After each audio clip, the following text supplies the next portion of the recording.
বন্ধুরা, আজকের গল্পের আসরে তোমাদের জন্য থাকছে গোপাল ভাঁড়ের রাজবৈদ্য নির্বাচন।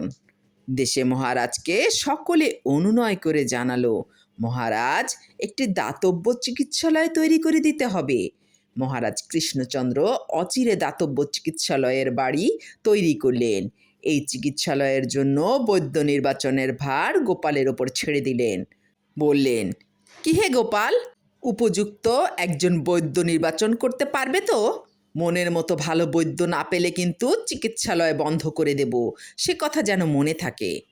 গোপাল মাথা নেড়ে বলল, আমার ওপর ভরসা রাখুন, নির্বাচনে ভুল না হয় তার ব্যবস্থা নিশ্চয়ই করার চেষ্টা করব। দলে দলে বৈদ্যরা গোপালের সঙ্গে দেখা করতে এলো, কারণ গোপালের ওপর বৈদ্য নির্বাচন করার ভার পড়েছে। গোপাল যাকে ভাববে তাকে নেবে, সেটা মহারাজ মেনে নেবেন। গোপাল তাদের সকলকে বললেন, রাজা আমার উপর বৈদ্য নির্বাচনের ভার দিয়েছেন বটে, কিন্তু উপযুক্ত রাজবৈদ্যের সন্ধান পাওয়া খুবই মুশকিলের ব্যাপার। কথায় আছে, শতং মারি ভবেৎ বৈদ্য, সুতরাং বেশি রোগী না মারলে রাজবৈদ্য হওয়া যায় না। অতএব আপনারা এখন বলুন, কার হাতে কত বেশি রোগী চিকিৎসা বিভ্রাটে পটল তুলেছে। সকলে যে যার রোগী মারার কথা তাই ফলাও করে বলতে লাগলো। গোপালের কথা শুনে একজন বৈদ্য বিশেষ উৎসাহিত হয়ে বললে, আমি এ পর্যন্ত 5,000 রোগী দেখেছি, তার মধ্যে 1,500 রোগী ভুল চিকিৎসার জন্য মারা গেছে। অতএব রাজবৈদ্য হিসাবে নির্বাচিত হবার জন্য আমি নিজেকে উপযুক্ত মনে করি। একজন বৈদ্য বললে, ভুল চিকিৎসা চালিয়ে আমি আরও বেশি রোগী মেরেছি। আমি এ পর্যন্ত 6,000 রোগী দেখেছি, যার মধ্যে 3,000 রোগী আমার চিকিৎসার গুণে মারা গেছে।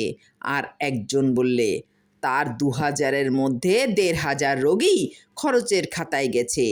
আর একজন বুক ফুলিয়ে বললে, আমি এ পর্যন্ত 8,000 রোগী দেখেছি, তার মধ্যে 5,500 রোগী আমার হাত, যশ আর তাদের কপালের গুণে মারা গেছে।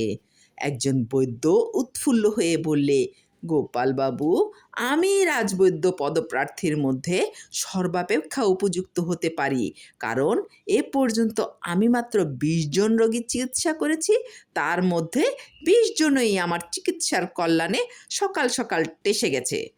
মাঝবয়সী একজন বৈদ্য কোনো কথা না বলেই চুপি চুপি স্থান ত্যাগ করে চলে যাচ্ছিলেন। গোপাল দেখতে পেয়ে তাকে ডেকে বললে, আপনি যে কোনো কথা না বলেই চলে যাচ্ছেন, আপনার বক্তব্য শুনলে আমরা আনন্দিত হব। আপনি কত রোগী মেরেছেন? আপনার হিসেব না দিয়ে চলে যাচ্ছেন কেন?